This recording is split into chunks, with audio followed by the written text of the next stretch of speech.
shared interspecies housing unit was supposed to be quiet, efficient, solitude adjacent without the existential ache of actual solitude. Kes had arranged it that way. A human roommate, statistically unlikely to interfere with her routines. Both species maintaining their own schedules, their own lives, their own carefully guarded spaces. Then James arrived with a dying tree. She watched from her bedroom doorway as he dragged a withering evergreen to the common room, needles scattering across the floor like confessions. The thing was barely alive, brown-tipped branches drooping, its trunk crooked, Kessa's vulpine ears flattened against her skull. This was inefficient. This was chaos. "You can't bring that in here," she called out, her accent crisp, her tone brooking no argument. "It's dead. It's shedding everywhere." James turned, his arms full of golden lights that caught the afternoon sun coming through their shared window.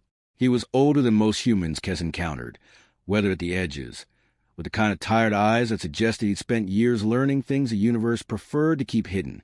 He smiled at her, and something in it felt almost apologetic. "It's not dead yet," he said simply. "And it's Christmas." Kes had heard of Christmas. She'd read about it. A human observance, religious in origin, thoroughly commercialized in execution, gift-giving rituals masquerading as tradition, decorated trees that served no purpose beyond aesthetics. A fundamentally wasteful holiday celebrated by a species that seemed to excel at wasting things.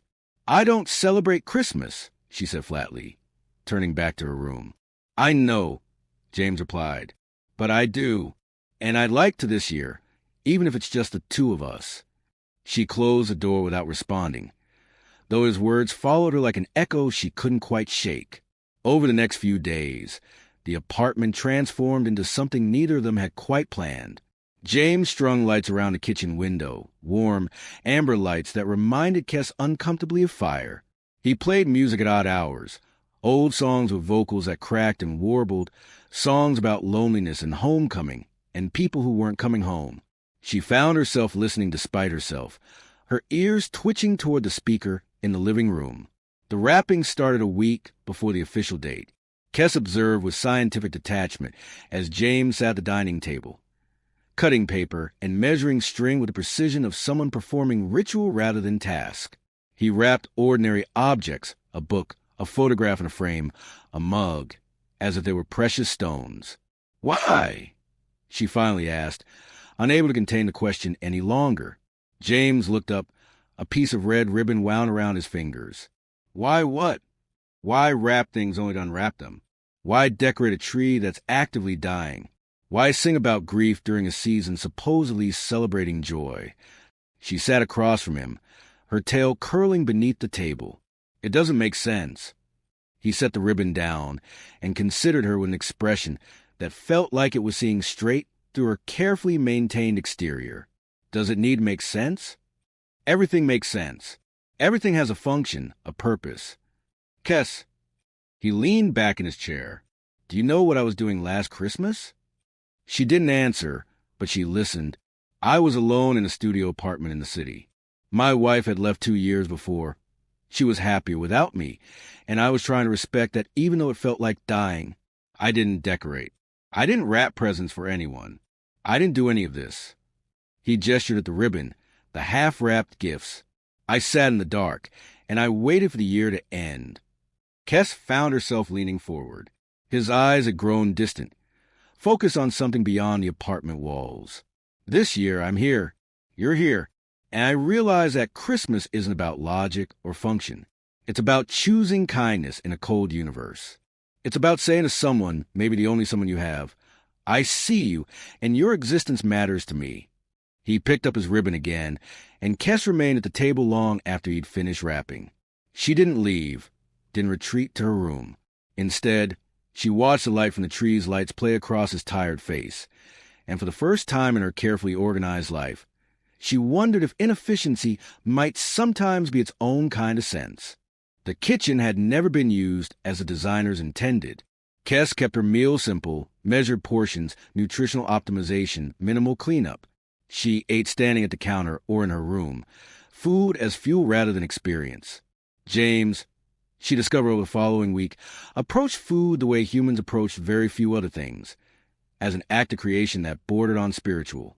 She found him one afternoon surrounded by ingredients that filled their small kitchen with unfamiliar aromas. Cinnamon, clove, nutmeg, vanilla.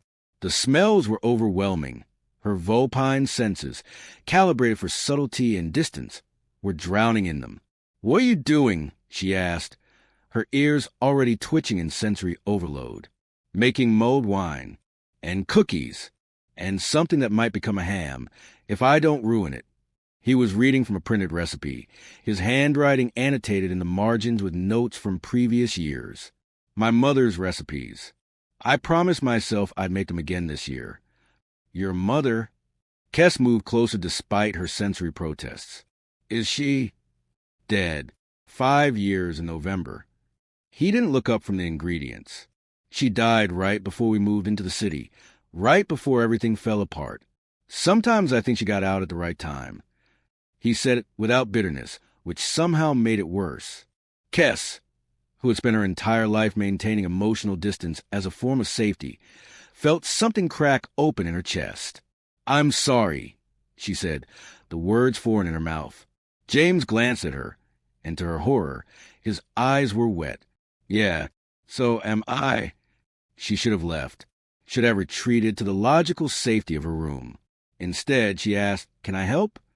He handed her an apron without comment, positioning her at the counter beside him. Their kitchen was small enough that they had to move carefully around each other, and Kes became aware of James in ways that felt both clinical and entirely unscientific. The warmth of him, the way his hands moved with sure knowledge through the preparation, the gentle way he guided her when she fumbled with a knife, standing behind her, his hands covering hers. "Your knife technique is terrible," he murmured into her neck, and despite herself, Kes felt heat bloom across her face. "I've never needed to cook before." "Then we'll learn together." He stepped back, and she immediately missed the proximity. "Go slower. Feel the resistance of the vegetable. You're working with it, not against it." They cooked in silence, but it was a different silence than before, charged with something that Kes's education hadn't quite prepared her for. When he handed her a spoon of mulled wine to taste, his fingers brushed hers deliberately. When she reached past him for cinnamon, he didn't move out of her way as efficiency would dictate. By evening, the apartment smelled like the holidays, cinnamon and clove and the deep, rich scent of baking meat. The music played soft now, something instrumental that moved through the kitchen like an invisible presence. James put his hands on her shoulders as he stood behind her, swaying slightly to the rhythm. "Feel that?" he asked quietly. "That's what it's supposed to feel like." "What?" Her voice came out smaller than intended. "Not being alone." He turned her to face him, and suddenly the kitchen seemed impossibly small. "Kes, I know we're not supposed to. I know this violates pretty much every interspecies housing guideline, but I can't." She kissed him before he could finish, because the human capacity for talking was truly her greatest frustration with the species, and because her careful logic had been replaced entirely by something that made no sense at all. He tasted like cinnamon and desire and a kind of tenderness that scared her more than anything else ever had. His hands moved from her shoulders to her back, pulling her closer until there was no distance left to maintain. She felt him undo the knot of her apron with the same care he'd handled the recipes, and when they moved his bedroom, it was with a kind of slow deliberation that made it feel less like passion and more like choosing. Later, lying in the dark with James sleeping beside her, his arm across her waist, Kes understood something essential about the human species. They had perfected the art of making isolation beautiful, so that choosing connection felt like a miracle. She'd never heard of Christmas before this year. She was beginning to understand that its primary function was making moments like this possible, giving people permission to want closeness, to celebrate it, to make it sacred. The box appeared on her pillow the next morning while she was in the shower. When Kes emerged from the bathroom, towel-wrapped and still drowsy from sleep, the small wooden box sat on her bed with quiet inevitability. Her heart rate, she noted with the part of her mind that still believed in clinical observation, elevated approximately 40 beats per minute. Her ears flicked backward. Her tail twitched with agitation. It was handmade. She could see that immediately. The wood was polished cherry, and inlaid into its surface were patterns of silver that formed the shape of a vulpine silhouette in mid-leap. She realized with a kind of painful precision, James was in the kitchen, and he didn't look up when she emerged, though she noticed his shoulders tense slightly, as if bracing for criticism or rejection. She set the box on the counter between them. "You made this." Her voice came out steadier than she felt. "Last night. Couldn't sleep." He finally looked at her. "Open it." Inside, nestled on fabric that felt like spun clouds, was an ornament, glass hand-painted, depicting a vulpine silhouette against a star field. Within the silhouette, someone had painted a Christmas tree, exact and perfect in miniature. A human figure stood beside it, barely larger than an eyelash. Kes stared at it for a long time. No one had ever made something for her before. No one had invested that kind of time in a gift meant solely to bring her joy. In her 32 years, she had existed in relationships of convenience, practical partnerships, safe emotional distance. "I don't understand," she whispered, though she did. That was the worst part. She understood perfectly. "I know it's too fast," James said, moving to stand beside her. "I know we're operating under about 100 guidelines that say this shouldn't work. But I'm looking at you, and I'm thinking about next Christmas, and I'm wondering if you want to be here. Not because of housing assignments or convenience or efficiency, just because—" He reached out and touched her chin, tilting her face to his. "Because I want to be here with you. You barely know me. I know you more than you think." He took the ornament from her hands and set it carefully on the counter. "I know you've spent your entire life believing that connection is weakness. I know you're terrified of it, which is why you hide behind logic and routine. I know that when you sleep, you tuck your tail between your legs like you're trying to make yourself smaller. I know that you smile when you think no one's looking, and it's the most beautiful thing I've ever seen." She wanted to argue. She wanted to defend her walls with data and reason and compelling evidence of every relationship she'd ever witnessed ending in disappointment. Instead, she found herself pressing her face against his chest. His heartbeat loud and real and entirely illogical. "I'm not good at this," she said into his shirt. "Neither am I. My marriage failed. I'm still figuring out how to be happy. But I know I'm happy with you here."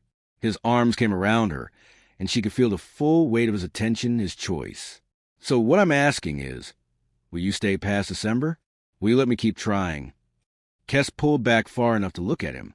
His face was open, vulnerable in a way that made her want to protect him and hurt him and love him all at once. She understood then why humans had invented Christmas. Because without it, what framework existed for accepting this kind of beautiful, terrifying risk? "Yes," she said simply. He kissed her then, softer and slower than the night before, and it felt like a different kind of decision, one made in daylight, in full knowledge of what it meant. They spent the rest of the day on the couch, tangled in blankets, his arm around her shoulders while she traced patterns on his chest. Her head fit perfectly in the space between his shoulder and his heart, and they didn't talk much because words felt like an intrusion on something that existed purely in touch and proximity. As evening fell and the apartment's lights came on automatically, Kes found herself standing at the kitchen counter, staring at the ornament, the small human and vulpine figures, painted in that impossible miniature detail. Looked like they were about to dance. She reached out and touched the glass gently. No one had ever given her anything that suggested she had a future worth celebrating. No one had ever painted her future into being, so carefully and with such obvious love. James came to stand beside her, and she leaned into him without thinking, muscle memory of closeness already forming. This was inefficient. This was reckless. This violated every sensible guideline about emotional attachment. This was, she thought, exactly like Christmas. The night before Christmas Eve, they decorated the tree together. It had somehow become less dead over the past week. The needles greener, the branches holding their shape better. James insisted he'd been watering it, talking to it, giving it reasons to live. Kes had rolled her eyes at the anthropomorphization, but she'd also begun watering it when he wasn't looking, had whispered to it quietly in her own language, old words from her grandmother that meant come back. And, "We need you. You're making the tree believe in itself," James had observed, and she'd almost push him into the sink. The ornaments came out slowly, each one a small ceremony. A ceramic angel from his mother's collection.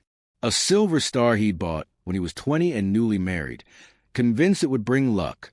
A small wooden train, hand-carved, from a Christmas trip to Switzerland.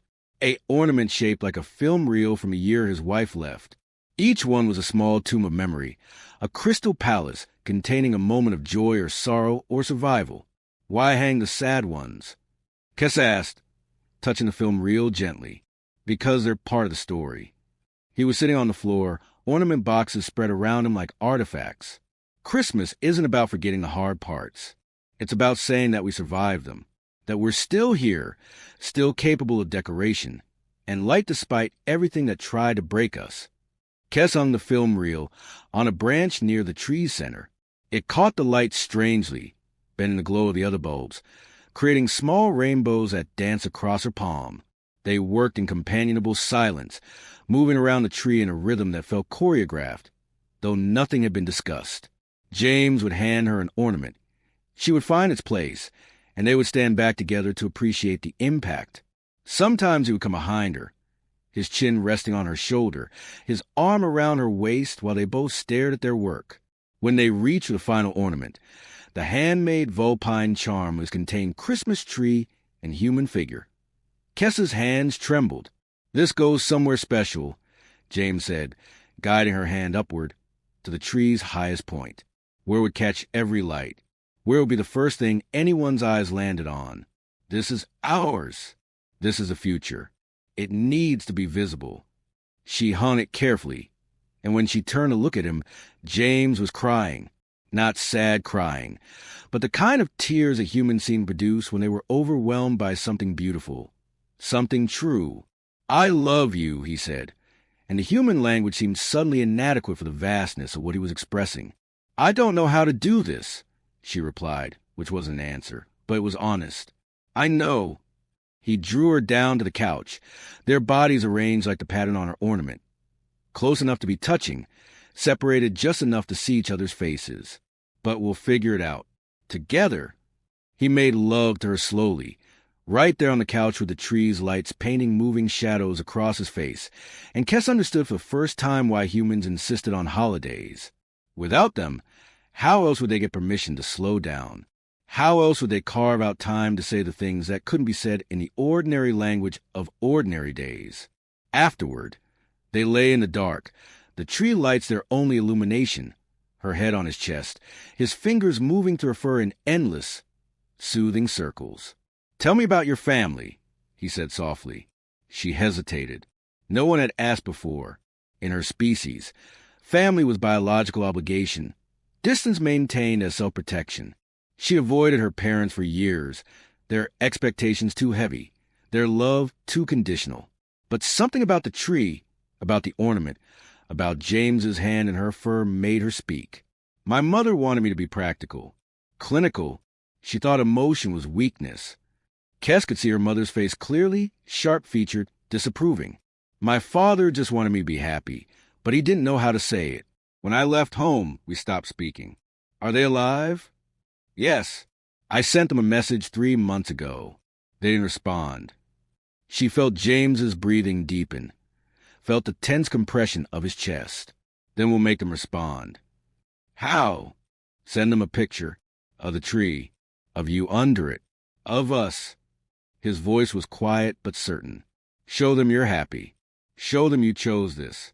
Sometimes parents need to see that their children survive their failures. Kes wasn't sure it would work, but as she drifted towards sleep, her body warm against James's, she found herself hoping. Her parents, looking at a photo of her smiling in front of a dying tree that had somehow found a reason to live. Her parents, understanding that sometimes inefficiency was its own kind of logic. Christmas morning arrived with snow, which seemed statistically unlikely given the local weather patterns, but somehow appropriate for the occasion. The world outside their window had become soft and quiet. Everything's sharp angles rounded into gentleness. Kes woke to James's arms around her, both of them still on the couch where they'd fallen asleep. The tree loomed above them, its light somehow still glowing, their reflection in her eyes as she registered the reality of what she'd chosen. Merry Christmas. James whispered against her ear, and she turned to kiss him before his words could dissolve into gratitude or sappy sentiment. They opened gifts slowly, ceremonially. James gave her new books on subjects she'd never considered. Poetry, philosophy, memoirs of humans who'd learned to belong to themselves before belonging to others. She gave him a wristwatch she'd had engraved. Time for new beginnings. He wept at that one, and she let him, understanding that tears were sometimes how humans process joy so large it couldn't fit inside their bodies. But the real gift came around noon, when her communication terminal chimed. A message from her mother. A single image first, her parents, standing in front of a makeshift Christmas tree in their home, a small vulpine charm hanging from one of its branches. The same design she'd sent them. Then words, careful and stilted in the formal register her mother preferred. We receive your photograph. We see that you are happy. We have not known how to reach you, but we are trying. Your father made this ornament. He has been learning. We would like to try again, if you are willing. We love you. We are sorry it took us so long to tell you. Kes read the message 4 times. 5 times. She felt James's presence behind her before his arms came around her, and she realized he was reading over her shoulder, crying like it was his family reconciliation instead of hers. They came to Christmas, he whispered. Look at that. Your parents came to Christmas. She didn't speak, couldn't speak. Instead, she leaned back into him and let him hold her while the weight of being finally love crashed through her like weather. That evening, they called her parents. The conversation was awkward, careful, full of the kind of pauses that happen when people are rebuilding language. But by the end, they had tentatively planned a visit in February. Her mother had asked about James and, shockingly, had approved of him based on the single criterion of, he makes our daughter happy, and he decorated a tree to prove it. Your species, James said after they hung up, finally makes sense to me. We don't make sense, Kes replied, already moving toward the kitchen. That's what I'm trying to teach you. That night, they cooked together again, using the rest of her mother's recipes that James had found in old letters. They drank mulled wine and played music and danced in the kitchen like they were the only people in the world that had suddenly decided to let them be happy. As midnight approached, Kes found herself standing at the window, looking out at the snow-covered world. The tree's reflection in the glass made it seem like there were 2 trees, one inside, one outside, both glow with the same careful light. James joined her at the window, wrapping her in a blanket that he draped across both their shoulders. Next year, he said softly, we could go back to your family for Christmas. Or we could stay here. Or we could go somewhere new entirely. I don't care where we are, she found herself saying, surprising herself at the truth of it. As long as it's with you. That's all I needed to hear. He kissed her temple. That's all anyone's ever needed. In the morning, Kes would begin researching Christmas traditions from other species. She would discover that beneath the human-centric framework, there were patterns of connection repeated across galaxies, the same drive to mark time together, to celebrate survival, to paint the darkness with light. But for now, in the liminal space between Christmas night and the New Year, she simply stood with the human she loved, watching their tree shimmer with meaning. The vulpine ornament hung at its highest point, containing their future in painted glass. The mother's recipes, now part of their shared memory. The lights, still burning against the winter dark. Kes had never heard of Christmas before this year. She had learned it wasn't about religion or tradition or the wasteful exchange of unnecessary objects. Christmas was about choosing kindness in a cold universe. It was about looking at another being and deciding that their existence mattered more than logic, more than safety, more than all the careful distance she'd spent her life constructing. And she realized something her human wasn't quite ready to say yet, but that she would whisper to him in the dark before sleep claimed them both. Wherever humans go, Christmas will follow, and wherever Christmas goes, I will follow you. The tree nodded in the gentle movement of warm air rising from the vents, its needles still brown at the edges but alive, still living, still growing, much like her,